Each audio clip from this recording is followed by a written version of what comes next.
Pero bago tayo magpatuloy ay pakilike ang ating video. Ganon din ang subscribe button, pati na rin ang bell icon para lagi kayong updated sa mga parating ko pang mga uploads.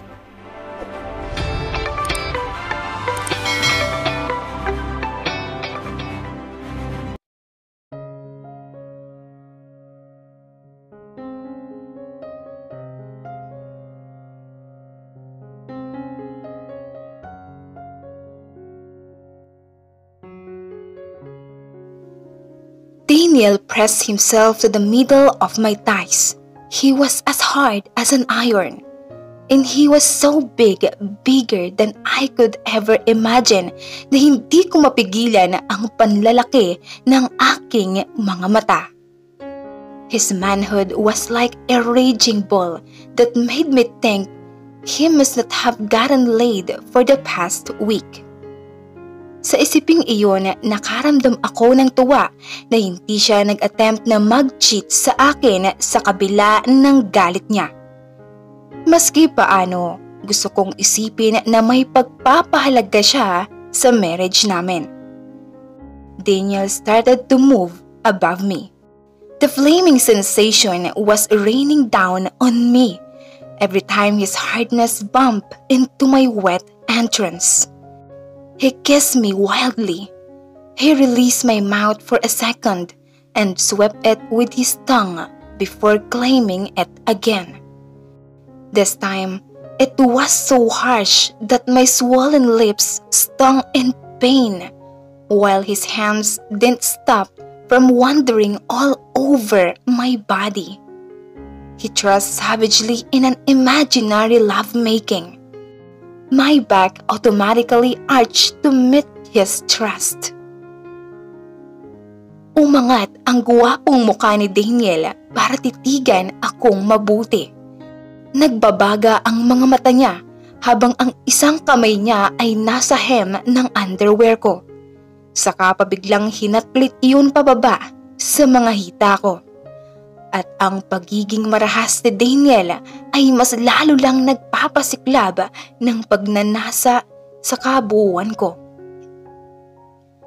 I grabbed his nape and breathed against his ear that he moaned fiercely. Ganito ka pa talaga kauhaw sa tawag ng laman. Ang sensual na boses niya ay nahahaluan ng galit habang bumubulong sa aking tenga. Halos mawala ako sa katinuan dahil sa mainit na hininga ng gagaling sa bibig niya na dumadampi sa sensitibo kong balat. Daniel, mahinang bigkas ko sa pangalan niya. I moaned and gasped when he caught one nipple in his mouth and sucked it. My back arched once more as I showed him my breast. I was droning in pleasure and I didn't want to save myself from it. You asked for this, anas niya. I'll give you what you want. Hindi ko magawang magsalita. All I could do was moan at the flaming need and desire. Ang kislap ng galit sa mga mata niya ay malinaw na malinaw sa akin ng mga sandaling damhin niya ang aking namamasang paraiso. His one hand fondled my breast forcefully, but instead of complaining, a whimper of pleasure came out of my mouth while I closed my eyes, yearning for more. His tongue made circles over my breast and claimed my nipples, making me groan want only. Pinasisigaw niya ang buo kong katawan sa labis na pagnanasa. Open your eyes, you pretty liar, he said crossly, his mouth a breath away from my nipple. I did as told, afraid he would stop what he was doing if I didn't. Tell me, sapat na ba ang ginagawa ko para mabigyan ng pagkauhaw ng katawan mo? My body arched. my hardened nipples wanting to meet his mouth again. The uncontrollable fire of passion was plaguing my nerves. Niwala na akong kakayahan para analisahin ang galit na kahalo ng mga salita ni Daniel. His one hand kneaded my breast as he kissed the valley between them. His other hand landed on my thigh. He brushed his fingers on my peral as writhed I under him.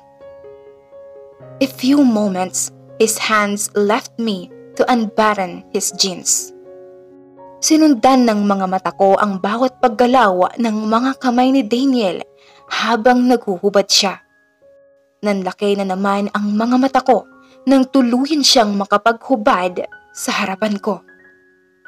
He inched closer as if offering his hardness to me. "Give me a nice head." His grim face promised 1,000 punishments. Daniel, natigilan ako, kinabahan, o mas tama yatang sabihin na natakot. Yes, I had done it to him many times, especially when he had been teaching me how. But those times had been different. Hindi katulad ngayon na alam kong galit siya. Give it to me, my cunning wife.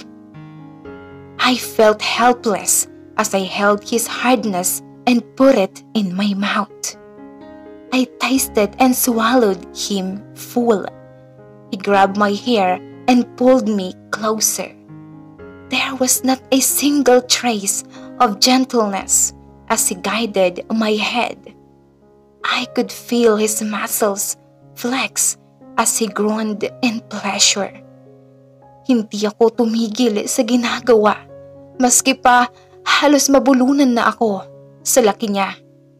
His grip on my hair was painful, but hearing him groan made me forget the pain.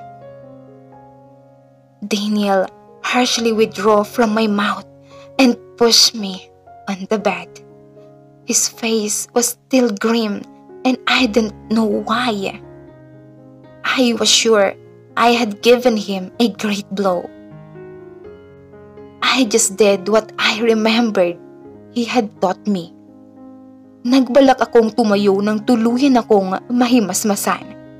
I didn't deserve this kind of treatment. And where do you think you are going? Itinulak niya ako pabalik sa kama. Stop this, Daniel! Pagalit kong sigaw. Hindi ako mababang uri ng babae. You are not my war. You are my wife.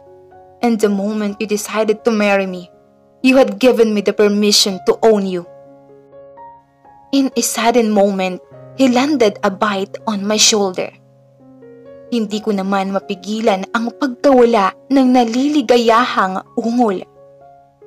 Aminin ko man o hindi, maski nagagalit ako sa ginagawa niya sa akin, nadadaig pa rin ako ng makamuntukong pangangailangan.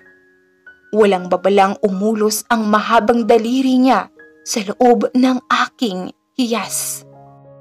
I writhed in pain. I dared not to complain dahil alam kong ginagawa niya iyon para parusahan ako sa kasalanan ko sa kanya. His mouth claimed and sucked my hardened nipple and did it alternately with the other while he put another finger inside me. I winced and groaned as he thrust and withdrew harder, faster, deeper. He was breathing heavily as he released his finger one final time. Saka ibinuka ang mga hita ko gamit ang kanyang tuhod habang ang isang kamay ay mariing pumipisil sa malambot kong katawan. Pumuwesto siya sa ibabaw ko habang ang isip at damdamin ko naman ay nagtatalo kung manunulak ba ako o magpapaubaya. I screamed when he violently thrust deep into me, but he muffled it with a kiss. I couldn't help the tears from falling. Daniel was pounding savagely in and out of me, rendering me breathless. My tears flowed continuously. Did I really deserve this kind of treatment? This kind of punishment? Maybe because I had ruined his life and happiness. But all I had ever wanted was to love him. I was surprised when he suddenly stopped and left me on the bed. Did I really see guilt in his eyes? Or was it just my imagination? Paglabas ni Daniel ng kwarto, naiwan akong tahimik na umiiyak. Tama pa bang tanggapin ko na lang ang galit niya dahil mahal ko siya? O panahon na para i-defend ko ang sarili ko sa bawat parusang ibinibigay niya sa akin? Daniel's point of view. Damit! Dapat hindi na lang ako umuwi. Hindi sana nangyari ito. I should not have gone overboard.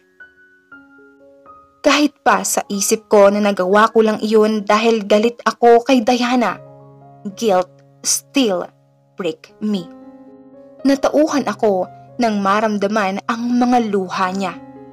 Insulting her was harsh enough, but treating her like a slut was another story. But I had been mad and could not think straight. Hindi ko gustong tratuhin siya ng ganoon. Hindi ko lang napansin na nagiging marahas na ako sa kanya dahil palagi akong nakikipagtalo sa aking sarili. Palagi kong isinisiksik na dapat lang na nagagalit ako at hindi nagpapatalo sa tawag ng laman. Fine, that was a lame excuse, but things happened. I couldn't take them back. Siguro ay dapat muna akong lumayo, umiwas hanggang sa mawala ang sama ng loob ko o kahit mabawasan man lang. But the thing was, I still wanted to see her despite my anger. I wanted to keep checking on her, to be with her. Ang hirap na nagtatalo ang dalawang magkaibang bagay sa damdamin ko. Ilang araw akong hindi umuwi sa bahay at sa penthouse na lang ng Zion natutulog. Ayokong umuwi dahil baka may magawa na naman akong hindi maganda sa asawa ko. Anger and desire overtook me whenever I saw her. I could not control myself. I was afraid I might hurt her again. I still felt bad at what I had done to her, but I kept trying to convince myself that she deserved it. Nakablock si Diana sa phone ko sa kasalukuyan. Hindi ko rin kasi alam kung paano ko siya pakikisamahan. Nandito sa loob ko ang kagustuhang maibalik ang relasyon namin sa dati. Pero aaminin kong napipigilan ako ng takot. Ayokong basta na lang siyang patawarin at kalimutan ang lahat. Ayokong makasanayan niyang niloloko ako. Ayokong dahil sa nararamdaman ko ay maging bulag ako sa katotohanan. Minsan nang nangyari iyon. Minsan nang hindi ko nakita ang totoo dahil lang nangingibabaw ang pagmamahal ko kay Lindsay. Dahil masyado ko siyang minahal, hindi ko nakita ang mali. Hinayaan ko lang mabulag ako ng pangarap at pagmamahal ko, kaya hindi ko nakitang may mali sa biglaang pagtanggap niya sa pag-ibig ko. at ayokong maulit-ulit iyon sa sitwasyon namin ni Diana. Ayoko nang muling masaktan, lalo na kung kay Diana. She had hurt me big time for lying and deceiving me. Akala ko kilala ko na siya, pero hindi pa rin pala. And it hurt me more that her lies and deception didn't make me love her less. Natatakot ako sa bagay na iyon. Natatakot akong patuloy siyang mahalin maski alam kong kaya niya akong dayain at kaya niyang ulitin ang pandarayang iyon. Isang malalim na buntong hininga ang pinakawalan ko bago sumakay sa elevator. It was time to work. Iyon na lang ang bagay na nagiging diversion ko para hindi palaging isipin si Diana. Pero hindi ko alam kung hanggang kailan ko magagamit ang diversion na iyon. Eksaktong nakarating ako sa floor kung nasaan ang office ko nang makatanggap ako ng text message mula sa sekretary kong si Alice. May mga bisita raw ako sa private office. Hindi niya nabanggit kung sino-sino ang mga iyon. Wala rin si Alice sa pwesto niya, kaya dumiretso na lang ako sa office para lang maabutan ang nagbabagang away ng dalawang babae. Diana's point of view. Ayoko nang maging matahimik na asawa. Siguro ay panahon na para gawin ko ang dapat na noon ko pa ginawa. Not to say that I was ready to lose my husband. I would never be ready for that. Pero kailangan ko ring harapin ang problema namin. Kailangan ko na siyang kausapin. If he could not forgive me, then I'd ask him what he really wanted. Kaysa ganito nakasal lang kami sa papel pero hindi kami umaaktong tunay na mag-asawa. Gahaman at makasarili nga siguro ako para hangarin pa iyon gayong may malaki akong kasalanan kay Daniel. Kaya lang ay hanggang kailan kami ganito. Mag-uusap at mag-uusap din naman kami. Bakit hindi pa ngayon? So, I decided to drop by his office for our match-made talk para lang masurpresa na may nauna na pala siyang bisita. Kaya naman pala walang balak umuwi si Daniel sa bahay. May pinagkakaabalahan pala siya sa opisina. Bigla akong nainis kay Daniel. Granted na galit siya sa akin, pero hindi tamang may ibang babae siyang trinatrabaho habang kasal siya sa akin. Oo, hindi ako ang mahal niya, kundi ang babaeng ito. Pero ako ang asawa niya at bilang asawa, may karapatan akong i-claim ang akin. So, the prudish wife is here. Bakit, Diana? Sinusundo mo na ba ang asawa mo na ayaw nang umuwi sa'yo? Taas kilay na salubong ni Lindsay sa akin. Ang sarap ng upo niya sa swivel chair ni Daniel. Nakataas pa ang mga paa niya sa office table at nakahain ang mahahaba at makikinis na legs. Tinaasan ko rin ng kilay ang babae. Kung bitch siya, kaya ko ring magpaka-bitch sa kanya. Lalo na kung para bakuran ang pag-aari ko. Is this your way to lure my husband, Lindsay? Sabi kong dumiretso sa mismong harapan niya.